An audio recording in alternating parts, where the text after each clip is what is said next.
Hello and welcome back. Okay, we are now at Cmdr Terminal and I have been very busy.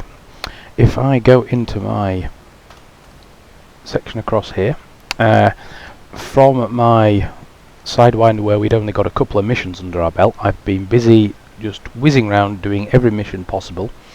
It's probably taken me about 2 days solid, but I've now got a substantial balance there now. I did have some other bits on the ship. I've taken those off so I can show you exactly what I did as I built up the cache. So, the missions I have been doing have been, and hopefully there's a example one here.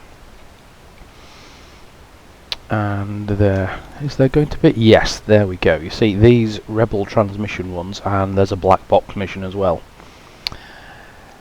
The premise is quite simple. You accept the mission, you go find the sources, the USS, unidentified sources, as you fly around in Super Cruise. At one time, they were very difficult to find with these rebel transmissions, but the gameplay has obviously been tweaked because it's been very easy for me to find these ones.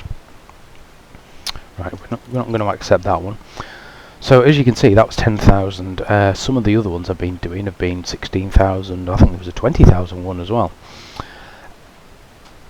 Those could be completed very quickly because I was finding the cargo canisters with the rebel transmissions in, or the black box, etc. So my my stash of cash went up very quickly. So I was able to get a slightly better frameshift drive, etc., and travel a bit further. But what we want to start to do is trade in rare items, which are the most profitable. Now, there are lists on the internet of where to find the rare items, and you can then pop those into the galaxy map and go off and find them. The further you take them, the better profits you get, and we're talking sometimes profits of 20,000 per ton. So it's very profitable. But if you've only got a small frameshift drive, it takes an awful long time to travel 100 light years, which is the distance really you want to be at least going. So what we want to do is come across here and see what we can do with this frameshift drive. Now I've got a substantial amount of cash now, so we can actually put in the A2. Now a quick explanation of these ratings. If I go back to the outfitting, I'm looking at that frameshift drive slot there. This particular slot, only a frameshift drive will go in it because it's the engine slot. These ones down here, internal compartments, take various different things. So that one's got a shield generator, that one's got a cargo rack, that one's got a basic discovery scanner. But this is the one we're interested in. As you see towards the right hand side, it says E, 2 and 2. The E is the class, or how good / efficient the item is, and then the top 2 is how big the one we've got installed. Have I got the right way around? No, ignore that. It's a rating. The A to E is the rating. That's how good or efficient the item is. The 2 is the class. Go back there, and the 2 underneath the sort of the orangey brown 2 as opposed to the white one is telling me that this slot is as of a class 2 slot, so I can put up to a 2 in it. So if I go into that and choose, we have only got class 2s to choose from. So if I go pick, let us see, power plant, is that going to give us an example? No, they're all 2s as well.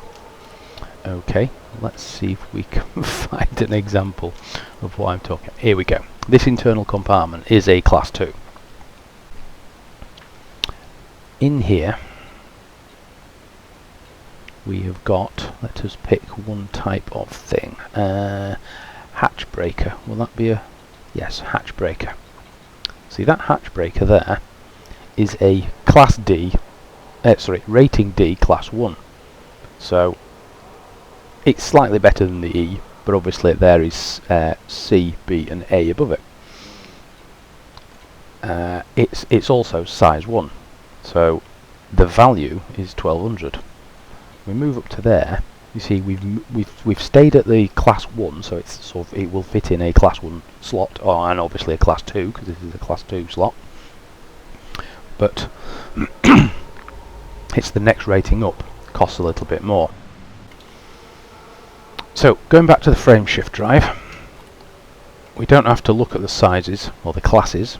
We're only interested in the ratings because they're all 2s. And as you can see, the one we've got only cost 1978, and then we go up accordingly: 5, 9, 17,000, 53,000, 160,000.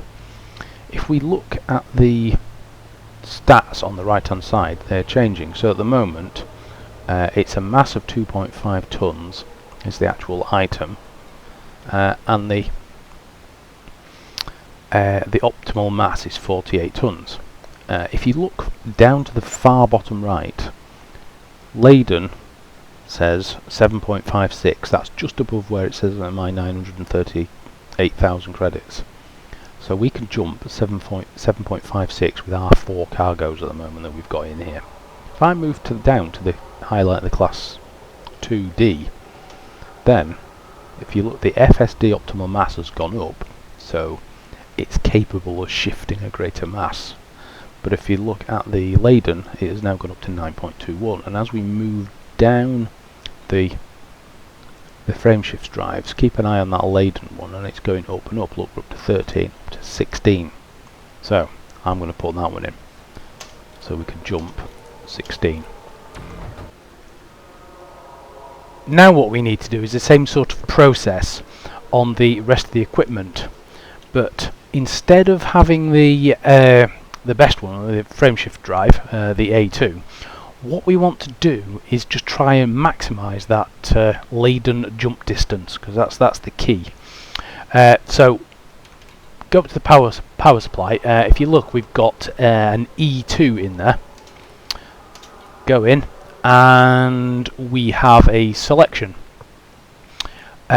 What we're going to do is, I was just messing around, just making sure that this was going to be the case, and that's why it says buyback, but we're going to put the D2 in.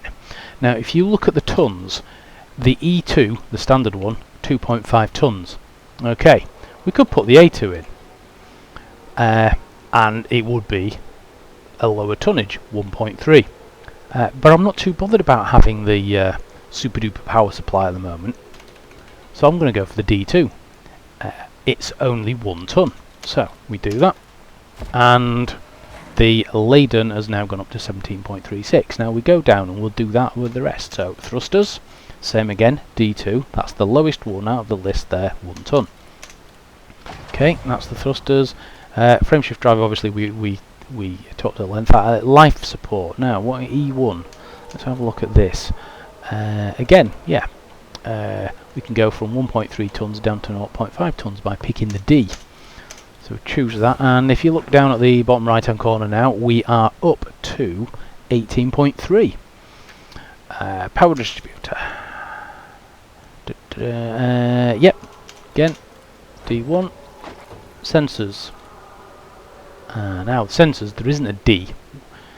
We have only got an A, B and C, so if we've got the choice of only having 1.3 tons,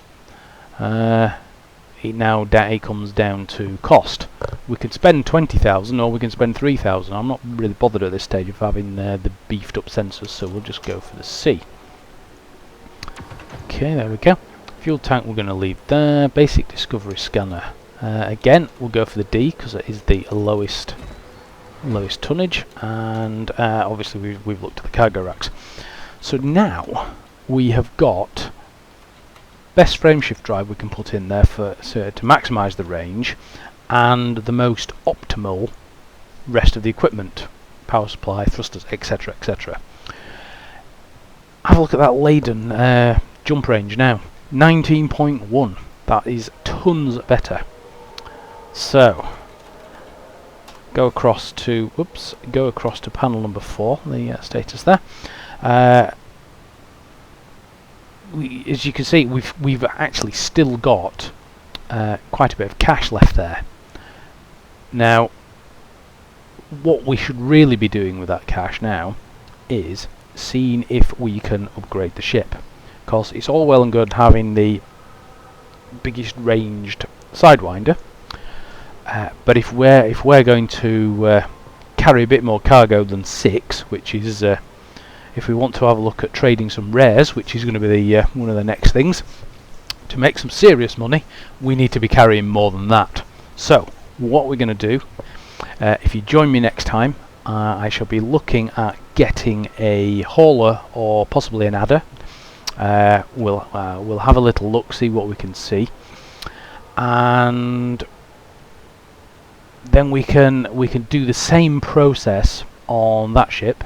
Obviously a bit quicker this time because we know what we're doing, but keeping in mind we need to leave enough cash to 1, have the insurance, and 2, just to have a bit of refueling cash and trading cash. So thanks for watching, and join me next time. Thank you.